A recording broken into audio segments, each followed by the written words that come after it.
अगले दिन सुबह 200 ताजे एमबीए स्नातक और उनके अत्यधिक गर्वित माता पिता लुई खान प्लाजा के लॉन में दीक्षांत समारोह के लिए बैठे थे। मुख्य अतिथि, एक तीसरी पीढ़ी के रजत चमच के साथ जन्मे उद्योगपति, ने छात्रों से कड़ी मेहनत करने और शिखर तक पहुंचने का संदेश दिया। उनका ये भी कठिन काम था कि वे डिग्रियां वितरित करें और 200 छात्रों के साथ तस्वीरें खिंचवाएं। आज हमें हमारी post graduate diploma in management मिलनी थी, जो एक जीवन भर के लिए अधिक वेतन वाली नौकरियों का टिकट था। अनन्या चाहती थी कि सब कुछ परफेक्ट हो। वह आधे घंटे पहले ही वेन्यू पर पहुंच चुकी थी, ताकि अपने परिवार और मेरे लिए 6 सीटें सुरक्षित कर सके। मेरी माँ ने अपनी सबसे सुंदर साड़ी पहनी थी। मैंने 30 रुपये में किराए पर ली गई ग्रेजुएशन रोब पहनी थी। माँ, यह अनन्या है। अनन्या, मेरी माँ, मैंने कहा जब हम प्रांगण में पहुंचे। अनन्या ने अपनी बाह बढ़ाकर मेरी माँ का हाथ मिलाया। मेरी माँ हैरान सी देखी। अनन्या अगर उनके पैर छूती तो वह ज्यादा होता, लेकिन मुझे लगा कि अनन्या को एक नमस्ते करना चाहिए था। जो कुछ भी आधुनिक होता है, वह माता पिता को पसंद नहीं आता। हेलो आंटी, मैंने आपके बारे में बहुत सुना है, अनन्या ने कहा। असल में, जब से आई हूँ, तब से ही आपके बारे में सुन रही हूँ। मेरी माँ मुस्कुराई, जिससे व्यंग्य पहचानना मुश्किल हो गया। बैठिए, अनन्या, तुम्हारा परिवार कहाँ है? मैंने पूछा, जब हम बैठ गए। मेरी माँ को साड़ी पहनने में बहुत समय लगता है। मैं पहले आई थी ताकि अच्छी सीट मिल सके। अनन्या ने वही मयूर नीला साड़ी पहनी थी जो उसने अपने हेय चलल इंटरव्यू में पहनी थी। उसने मुझे घूरते हुए एक किस भेजा। शुक्र है कि मेरी माँ ने नहीं देखा। मैंने सिर हिलाया, अनन्या से शिष्टाचार बनाए रखने की विनती करते हुए। अनन्या के माता पिता 10 मिनट बाद आए। उसके पिता ने एक ताज़ा सफ़ेद शर्ट पहनी थी, जैसे डिटर्जेंट के विज्ञापनों में दिखती है। अनन्या की माँ उसके पीछे एक चमकदार आभा में चल रही थी। उनकी मैजेंटा और सोने की कांजीवरम साड़ी लॉन के किसी भी कोने से देखी जा सकती थी। वह कुछ इस तरह दिख रही थी जैसे वह सोने के रंग में रंगी हुई हो। उनके पीछे एक 14 साल का लड़का चश्मे के साथ चल रहा था, एक छोटे एमबीए स्नातक का संस्करण जो इस शाम डिग्री प्राप्त करेगा। हेलो माँ, अनन्या ने कहा और खड़ी हो गई। उसकी आवाज़ बेहद खुश थी। सुरक्षा पिन इल्ला कुछ कुछ, उसकी माँ ने जवाब दिया। माँ और बेटी तमिल में बात करने लगी। अनन्या के पिता ने अपना कैमरा निकाला और हमारे आसपास के सब कुछ, लॉन, स्टेज, कुर्सियाँ, माइक की बेतरतीब तस्वीरें लेना शुरू कर दिया। छोटे भाई को ज्यादा काम नहीं था, लेकिन वह अपनी नई बटन वाले कॉलर शर्ट में असहज लग रहा था। मेरी माँ ने उनकी बातचीत सुनी और मुंह खुला रह गया। मैंने फुसफुसाया, उठो, हमें अपना परिचय देना चाहिए। क्या वे मद्रासी हैं? मेरी माँ ने चौंकते हुए पूछा। शश तमिलियन, मैंने कहा। तमिलियन, मेरी माँ ने दोहराया, जबकि अनन्या परिचय देती रही।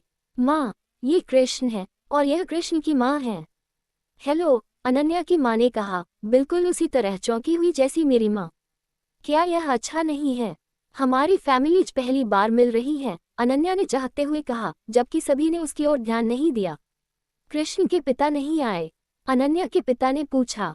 वह ठीक नहीं है, मेरी माँ ने कहा, उसकी आवाज़ मखमली थी। वह हार्ट पेशेंट हैं, यात्रा करने की सलाह नहीं दी गई है। मेरी माँ ने इतनी बेहतरीन ढंग से कहा कि मैं भी उनके साथ सहानुभूति महसूस करने लगा। अनन्या के माता पिता समझदारी से सिर हिलाते हुए चुपचाप अपनी जगह पर बैठ गए। मुझे जाना चाहिए, मैं पहले में से एक हूँ, अनन्या ने हंसी के साथ कहा और छात्रों की पंक्ति में शामिल होने के लिए दौड़ी। मैं अपनी माँ के एक तरफ और अनन्या की माँ के दूसरी तरफ बैठा था। क्या तुम अनन्या की माँ के पास बैठना चाहती हो? मैंने अपनी माँ से पूछा। क्यों? ये लोग कौन हैं? उसने चौंकते हुए पूछा। पैनिक मत करो, माँ, मैंने यह इसलिए कहा क्योंकि मुझे जल्दी उस लाइन में शामिल होना है। फिर जाओ, मैं तुम्हें देखने आई हूँ, मद्रासियों के पास बैठने नहीं, मेरी माँ ने कहा। मुख्य अतिथि ने डिप्लोमा वितरण शुरू किया। पहले कुछ छात्रों के लिए दर्शक लगातार ताली बजाने लगे। फिर वे थक गए और दीक्षांत ब्रोश से खुद को हवा देने लगे। उन्हें जानो, हम शायद साथ में लंच के लिए जाएंगे, मैंने कहा। तुम लंच उनके साथ जाओ, मैं अकेले खा लूंगी, मेरी माँ ने कहा। माँ, मैंने कहा, तभी उद्घोषक ने अनन्या का नाम पढ़ा। अनन्या मंच पर चलकर आई, शायद वह एकमात्र छात्रा थी जिसका चित्र लेना लायक था। मैंने खड़ा होकर ताली बजाई। मेरी माँ ने मुझे गुस्से से देखा। बैठो, उसके माता पिता भी खड़े नहीं हैं। शायद वे उसे उतना नहीं चाहते जितना मैं चाहता था। मैं ये कहना चाहता था लेकिन नहीं कहा। मैंने बैठते हुए कहा। अनन्या के माता पिता धीरे धीरे ताली बजा रहे थे अपने सिर को झुकाकर बेहतर दृश्य पाने की कोशिश कर रहे थे। अनन्या की माँ मुझे शक से देख रही थी। मैंने महसूस किया कि मैंने अभी तक उनसे बात नहीं की थी। तुम्हारी बेटी कितनी स्टार है, तुम्हें बहुत गर्व होना चाहिए, मैंने कहा। हम इसके आदी हो गए हैं। वह हमेशा स्कूल में अच्छा करती थी, अनन्या की माँ ने जवाब दिया। मैंने उसके पिता से पूछा, आप यहाँ कितने दिन के लिए हैं, अंकल? अंकल ने मुझे ऐसे देखा जैसे मैंने उनसे उनके गुप्त व्यक्तिगत ख्वाबों के बारे में पूछा हो। हम परसों जा रहे हैं। क्यों? उसने कहा। कुछ नहीं, अनन्या और मैं सोच रहे थे कि क्या आप शहर देखना चाहते हैं। हम कार शेयर कर सकते हैं, मैंने कहा। अनन्या की माँ हमारे बीच बैठी थी और हर शब्द सुन रही थी। उन्होंने अपने पति से तमिल में कुछ कहा। कुछ गांधी आश्रम, कुछ सलाह, कुछ। गांधी आश्रम अच्छा है, मेरी माँ भी वहाँ जाना चाहती है, मैंने कहा। क्या? मेरी माँ ने अपनी सीट से कहा। क्या तुम्हें स्टेज पर नहीं जाना है कृष्ण? तुम्हारा टर्न आ रहा है। हाँ, मैंने कहा और खड़ा हो गया। गांधी आश्रम परिवारों के लिए एक अच्छा शुरुआत होगा। उन्होंने शांति और राष्ट्रीय एकता के लिए काम किया था, शायद इससे हम सभी को प्रेरणा मिल सके। फिर जाओ, मेरी माँ ने कहा। रुको, मैंने कहा और उनके पैर छूने के लिए झुका। भगवान का शुक्र है, तुमने याद किया। मुझे लगा तुम अनन्या की माँ के पैर छूने वाले हो, उन्होंने कहा। मेरी माँ ने इतनी जोर से कहा कि अनन्या की माँ ने सुन लिया। उन्होंने आपस में ठंडी नजरों का आदान प्रदान किया, जो AK-47 की गोलियों के बैकग्राउंड पर सेट की जा सकती थी। माँ, कंट्रोल करो, मैंने धीरे से कहा। मैं कंट्रोल में हूँ। ये दक्षिण भारतीय अपनी बेटियों को कंट्रोल करना नहीं जानते। हेमा मालिनी से लेकर श्रीदेवी तक सब पंजाबी लड़कों को लुभाने की कोशिश करती हैं। मेरी माँ ने इतना जोर से कहा कि पूरी पंक्ति ने हमारी बात सुनी। कुछ समय के लिए लोगों का ध्यान दीक्षांत समारोह से हटकर हमारे ऊपर गया। अनन्या की माँ ने अपने पति को कोहनी मारी। वे खड़े हुए, अनन्या के कमजोर भाई को अपने बीच में लिया और 5 पंक्तियां दूर कुछ खाली सीटों पर जा बैठे। माँ, तुम क्या कर रही हो? मैंने ग्रेजुएशन कैप को सिर पर बनाए रखने की कोशिश करते हुए कहा। क्या कहा मैंने? ये तो सच है, मेरी माँ ने कहा, मुझसे बात करते हुए, लेकिन उन सभी को संबोधित करते हुए जिन्होंने हमारी बातचीत सुनी, जो उस उबाऊ डिग्री वितरण से कहीं ज्यादा दिलचस्प थी। कृष्ण, मैंने अपना नाम सुना और दौड़ते हुए स्टेज की ओर बढ़ा।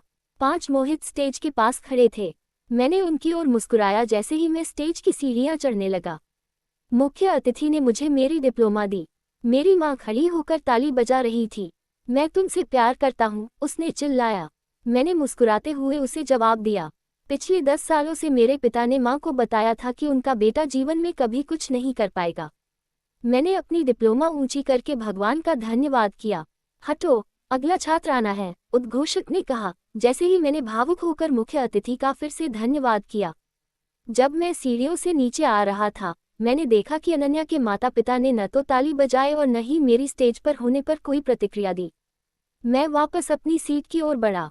अनन्या हमारी पंक्ति के प्रवेश द्वार पर खड़ी थी, खोई हुई सी नजर आ रही थी। मैं कुछ तस्वीरें लेने के लिए रुक गई थी। मेरे माता पिता कहाँ हैं? 5 पंक्तियां पीछे, मैंने कहा। क्यों? क्या हुआ? कुछ नहीं, वे बेहतर दृश्य चाहते थे, मैंने कहा। मैंने कार बुक कर दी है, हम सब उसके बाद जाएंगे, है न? अपने माता पिता के पास जाओ, अनन्या, मैंने दृढ़ता से कहा जैसे ही मैंने अपनी माँ को घूरते हुए देखा। अनन्या थोड़ी देर खड़ी रही, फिर वह अपने माता पिता के पास चली गई। मैं भी अपनी माँ के पास वापस लौट आया।